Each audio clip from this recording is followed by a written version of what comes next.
Hi అండి అందరికీ. Welcome to Ganga agro farms. ఈరోజు టాపిక్ వచ్చేసి మా ఫార్మర్స్ నార్మల్గా మందులు తీసుకుపోయి స్ప్రే చేస్తూ ఉంటారు.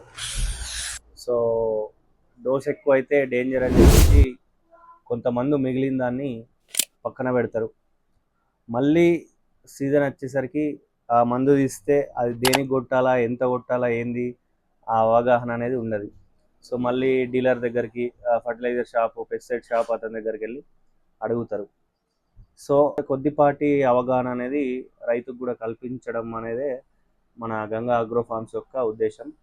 సో అట్లా మిగిలిపోయిన మందులు మనము ఎక్కడికి ఎవరిని అడగకుండా మనమే దాన్ని ఎట్లా గుర్తుపట్టాలి, అది దేనికని అని చెప్పేసి ఈరోజు టాపిక్. సో మందులలో మనకు 3 రకాలు ఉంటాయి. 3 రకాలలో ఫస్ట్ వన్ వచ్చేసి హెర్బిసైడ్ అంటే గడ్డి మందు, ఇన్సెక్టిసైడ్ పురుగు మందు, ఫంగిసైడ్ తెగుళ్ళ మందు. సో మనం మిగిలిపోయిన డబ్బా తీసుకొని చూస్తాం, దాని మీద అది అంతా చూసినప్పుడు ఇక్కడ హెర్బిసైడ్ అని ఉంది. హెర్బిసైడ్ అంటే ఇది గడ్డి మందు అని చెప్పేసి మనము అర్థం చేసుకోవాలి. సో ఇది ఒకటి.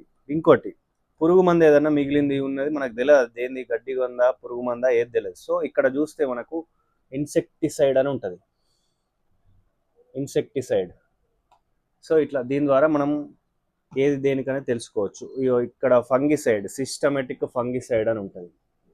సో మనకు అట్లా మిగిలిపోయిన మందులు అనేటివి చూసుకున్నట్టయితే మనం ఎవరికి అడిగే బదులు మనం చూస్తే అది ఇన్సెక్టిసైడా, ఫంగిసైడా, హెర్బిసైడా. హెర్బిసైడ్ అంటే గడ్డి మందు, ఇన్సెక్టిసైడ్ అంటే పురుగు మందు, ఫంగిసైడ్ అంటే తెగుళ్ళ మందు. సో ఇట్లా ఉంటాయి. అందులో హెర్బిసైడ్ ఉంది, కానీ అది దేనికి, అది దాంట్లో టెక్నికల్ నేమ్ తెలుసుకున్నావు అనుకో, నువ్వు ఎవరికి అడగాల్సిన అవసరం లేదు. హెర్బిసైడ్లో సపోజ్ ఇదే డబ్బా నీకు మిగిలింది ఉందనుకో, దీంట్లో టెక్నికల్ నేమ్ ఏముంది, ప్రెటిలాక్లోర్ 50 ఉంది. ప్రెటిలాక్లోర్ దేనికి వాడతాము, పొలానికి వాడతాం. పొలం గడ్డి మందు, పొలం వేసినాక ఒకరోజు 2 రోజుల తర్వాత నీళ్లు సమానంగా పెట్టుకొని వాడే మందే ప్రెటిలాక్లోర్ 50. సో ఇట్లా ఇన్సెక్టిసైడ్ ఉంది, ఇన్సెక్టిసైడ్ ఇలా క్లోరాంట్రానిలిప్రోల్ ఉంది. సో ఇట్లా టెక్నికల్ నేమ్స్ కనుక రైతులు మనకు తెలుసుకోగలిగితే ఖచ్చితంగా ఇది ఉపయోగపడుతుంది.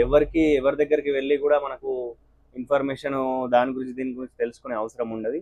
ఖచ్చితంగా రైతులు టెక్నికల్ నేమ్స్ తెలుసుకుంటే చాలా మంచిది. అండ్ పార్ట్ 2లో ఆ టెక్నికల్ నేమ్స్ కూడా టాప్ 10 టెక్నికల్ నేమ్స్ ఏముండయి, ఒక 10 రకాలు ఉంటాయి. అవి కనుక తెలుసుకుంటే ఇక డైలీ రొటీన్ అంటే మనకు ఎప్పుడు వాడే మందు అవే ఉంటాయి టెక్నికల్స్. సో మనం అవి తెలుసుకుంటే సరిపోతుంది. Thank you. సైనింగ్.